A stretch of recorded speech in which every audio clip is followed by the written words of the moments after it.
Today, we are getting sweet, sweet revenge on our neighborhood HOA Karens. Usually before work, I go on about a 5 mile walk with my dog. I live in a condo, so I walk about a quarter mile up the road and walk around in a neighborhood. About 8 months ago, while I'm walking, a golf cart with actual lights and sirens pulls up in front of me. This huge old lady gets out and starts yelling before I can even get my headphones out of my ears. Turns out walking dogs isn't allowed before 7 a.m. according to the HOA. I informed her that first of all, I don't live there, and second of all, the streets were all public, so she couldn't really do much. She responded by threatening to call the cops and have me arrested. I just told her to do whatever she felt she had to and walked away. This really pissed her off. She started following me in her golf cart with the lights and sirens going.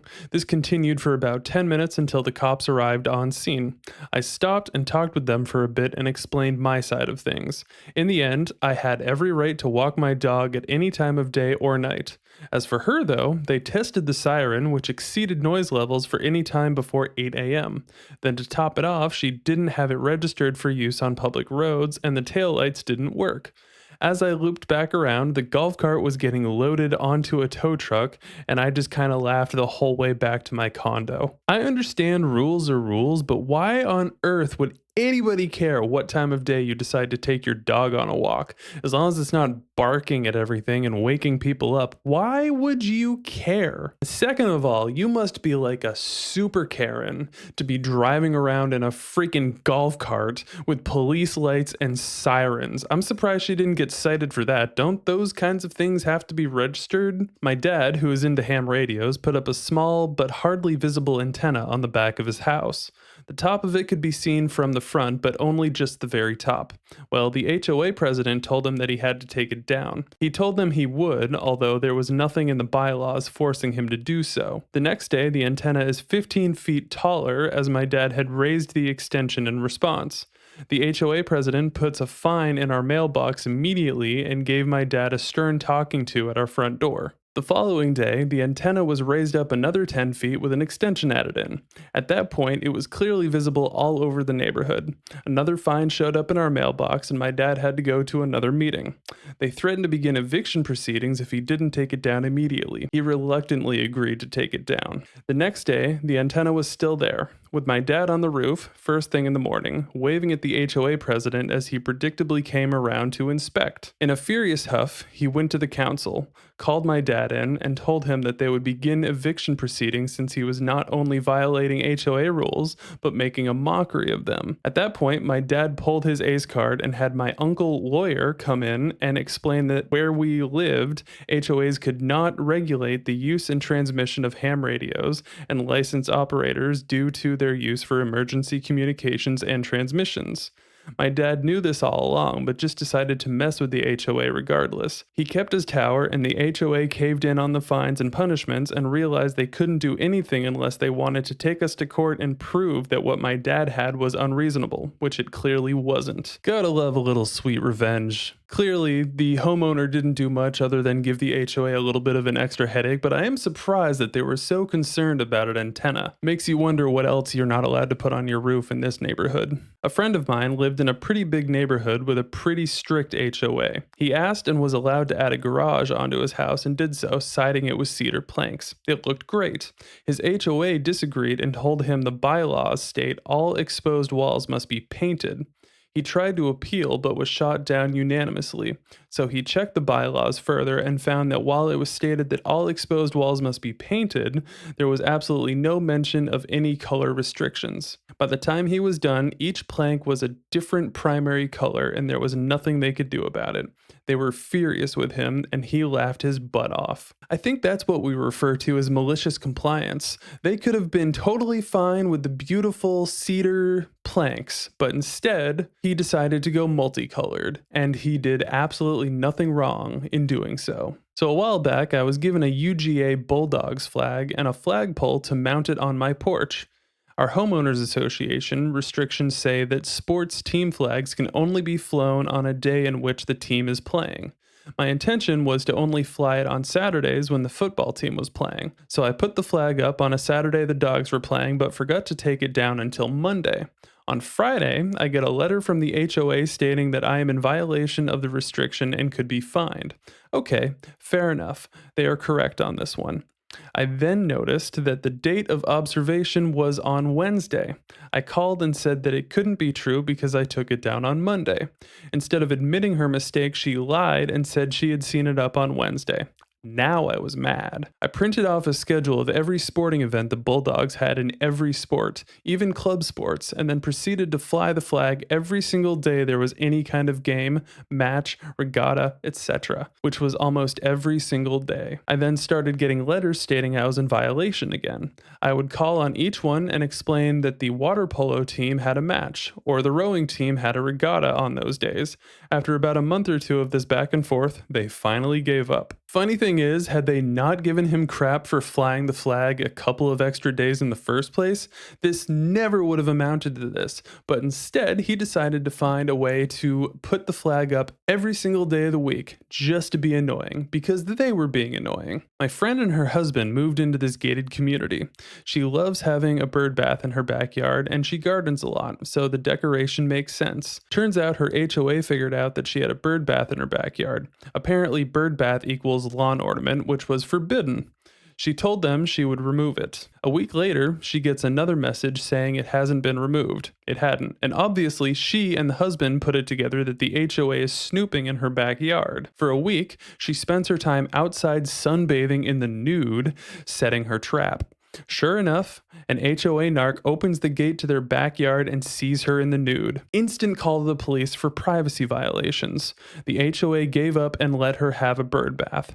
She is now on the board of the HOA and they leave her alone. So you mean to tell me that you probably couldn't even see this bird bath from the street, and they were clearly snooping in the yard to figure out that she had lawn ornaments, and they were so adamant about her removing this thing that you couldn't even see on the street that they were snooping in the yard unannounced and absolutely trespassing, and of course violating privacy. I hope the HOA narc got in serious legal trouble for that, because that's just a little bit over the top. My mom told me a great story of the vengeance one of her clients enacted after being harassed by a tyrannical HOA. The guy is a surgeon and very wealthy. He bought a piece of property and the HOA started really messing with him bad, ripping his trees out, fining him large sums of money for infractions that were baseless, and when he would fight them and ask for proof, they would retaliate by screwing with him even more. The revenge. Being a pretty prestigious surgeon and having a ton of money, he decided to buy every piece of property that became available in the neighborhood. This plot took over a year of buying property after property, and he would put them in names of different businesses he owns as to not raise suspicion. The HOA didn't even see it coming. Then one day, he showed up to an HOA meeting and said something to the effect of, "Here's a list of all the properties I now own in this neighborhood, and that makes me the majority owner. I'm disbanding this HOA."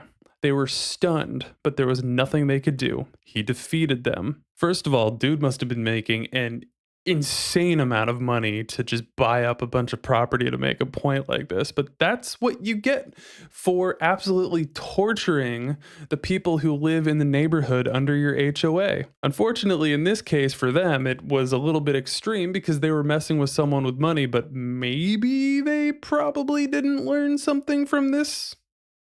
Coworker lived in a very expensive and high monthly HOA neighborhood. They were born in the Netherlands and had a Dutch flag sticker on their front window, maybe 3 inches tall. They got a $75 fine in the mail. Her dad read the rules over extremely well, went out and photographed over 75 US flags, went to the head officer and said he wouldn't be writing a $75 check until the person writes up all 75 of the following addresses, as there's no exception for an American flag. They dismissed his fine. Some of these HOA Karens are far too observant, and if everybody else is displaying an American flag of some way, shape, or fashion, then why can't someone from the Netherlands just have a little bit of pride in where they're from and fly their own flag? Why would anybody care? So the HOA in my parents' neighborhood sent my mother a letter to take down her 2 pink plastic flamingos because they clashed with the architectural aesthetic of the neighborhood, upper middle class sort of place. My mother formally complied but made game flouting the rules after that. There were no restrictions and bylaws against any sort of temporary seasonal decorations, so the flamingos come out for every holiday imaginable, redressed for the season. Flamingo witches and mummies for Halloween, pulling Santa's sleigh for Christmas, football players for all important Clemson Carolina rivalry game. It has gotten to the point where her flamingo dioramas are a neighborhood institution with people looking forward to them. On a related note, costumes meant for small dogs fit plastic pink flamingos pretty well. What is it with HOA Karens and not liking pink flamingos? As long as you're not like absolutely covering your yard like every 2 feet with them, why? Why? What do you got against pink flamingos? My HOA in Oklahoma required that you hire a professional company and spend at least $500 to put up lights at Christmas time. They threatened to fine me when I refused, so since I'm Jewish, I got a company to put up a huge Star of David in my front yard. They removed the requirement from the HOA rules next year. How on earth could any homeowners association legally get away with mandating that you spend $500 to hire professionals to put up Christmas lights? Am I missing something here? And what's even weirder about this is that they actually decided to back down when someone put up a huge Jewish decoration during the holiday season. My parents built a playhouse for my younger siblings, and our local HOA claimed it was a storage shed and that it was on our neighbor's property. My dad knew it wasn't because he had worked with the neighbor to make sure it wasn't on his property. The HOA's response was this: it looks like a shed, so it needs to go away. So he went home and hatched a plan. He convinced all the people on our block to build playhouses or sheds. Most people did.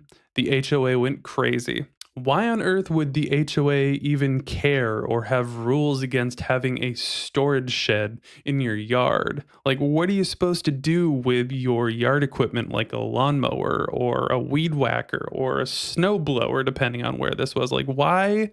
What are you supposed to do with those things in order to keep them safe from the elements? And that's besides the fact that this was a playhouse and not a shed. And apparently there weren't any rules against playhouses. Just sheds. My son kept getting a hard time because he had a 50s pickup he was working on in his garage that he would move outside during the day and put away at night.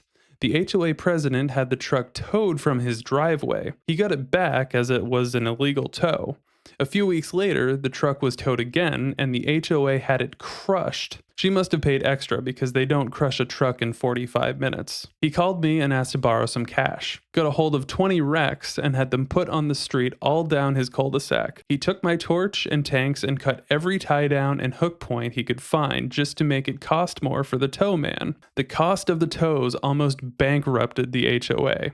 He moved a few weeks later. So this must be one of those neighborhoods where they have an HOA bylaw requiring you to park your vehicle in your garage rather than, God forbid, in the driveway. But then they actually had his truck illegally towed a second time and had it crushed. I'm surprised he didn't sue them, first of all, because in what world do you have the legal authority to do something like that? They absolutely 100% deserved to almost go bankrupt with his little scheme and getting 20 wrecks parked all up and down the street and having them towed away on the dime of the HOA. That's crazy. That's all crazy. My father was painting the front door a gorgeous burgundy over his ugly puke green, and our neighbor, who we called Poodlehead for her dog and her haircut, comes rushing over to tell him he can't do that and all colors must be approved by the HOA color board. So my father apologized profusely. Poodlehead returned to her domicile. My father began putting everything away.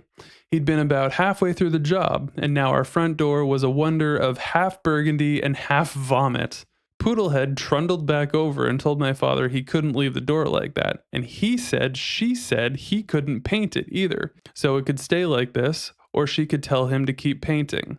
The front door color was approved on the spot and was still that color when I drove by the house 10 years later after 2 ownership changes. It did really suit the house. Sounds like another case of malicious compliance because obviously he probably didn't have any of this ugly puke green color on hand, and therefore, since he couldn't paint it the new color without getting the color approved, there was literally nothing that he could do until it was reviewed by the HOA color board. That's just another one of those surprising HOA rules when you literally have to ask permission and get approval for a color choice for your door. Far too over the top. A neighbor within the HOA had a giant ugly satellite dish in his backyard. The HOA rules stated that you couldn't have one of these on your property since it was ugly and took away from the value of the house. So what does he do? He buys the ugliest hearse he can find, attach the satellite to it, and parks it on the street. HOA board calls the cops on cars every 24 hours. Law is your vehicle has to move every 24 hours or you get a ticket or towed.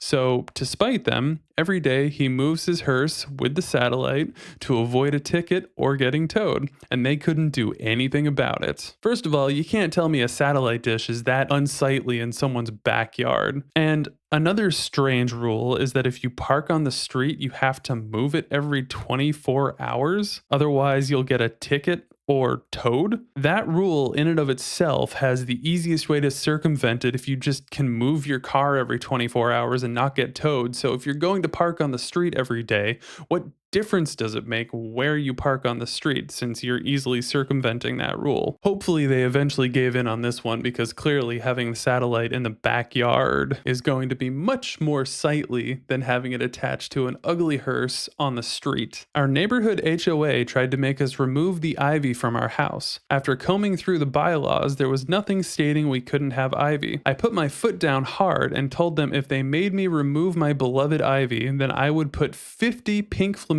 in my yard because there was no rule about it. They left us alone after that. I just love it that everybody in an HOA neighborhood knows that HOA Karens absolutely hate pink flamingos for some strange unknown reason. It's like HOA Karen kryptonite. My family had a really nice but old Mercedes-Benz parked in our lot. It didn't run at the time and we couldn't afford to fix it up quite yet, so we never renewed the tags on it. Again, it was a really pretty silver car simply parked in our driveway. A neighbor called the police and HOA and basically anyone else who she could complain to about our car.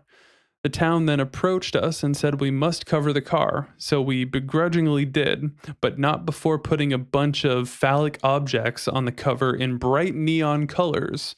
It was just about the most hideous thing you could look at. And in yet another effort of malicious compliance, I bet there was no rules in the bylaws about putting phallic objects on your car cover. But that also begs the question, what difference does it make whether a car is covered in your driveway or just sitting in your driveway, existing as a car in a driveway as it should? Somebody help me make sense of that. A guy across town put up a flagpole. The HOA told him the only flagpole allowed was a small flag hanging at an angle on your porch. He took the pole down. He did some research on his contract and painted his garage door an American flag pattern, all in the name of America. While I was helping my buddy move stuff out of his house to a new house, my mom called me saying there was a family emergency with my father and I needed to come home right away. I drive home as fast as possible without getting pulled over. My neighborhood has a 25-mile-per-hour speed limit. We live in a pretty diverse neighborhood, so quite a few people don't pay attention to it. Well, as I'm pulling 30 miles per hour going up my street, I spot one of the HOA enforcers standing on her lawn and sprint into the middle of the street at the last minute. I slam on the brakes and she runs up to me screaming about how dangerous it is for me to drive that fast and how I need to slow down because there are children. Children are usually inside or monitored by parents when they're outside, and what I could have done. I simply gaped at her and said, normally I'd expect a stupid child to run in the street without looking first. Guess I was right. I'm surprised someone could even visually tell the difference between 25 miles an hour and 30 miles per hour. But to run into the street like that, she is exceptionally lucky that she didn't get hit, first of all, because that would have just been another whole Karen HOA problem. But unless this HOA Karen is also the police, she's kind of stepping out of her role a little bit on this one, isn't she? I mean, unless of course she was going to try to do a citizen's arrest. But 5 miles over the speed limit isn't exactly a criminal offense now, is it?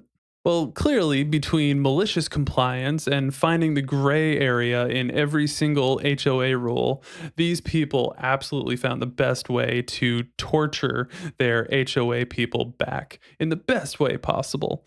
Let me know in the comments if you have a crazy HOA revenge story. I would love to hear it.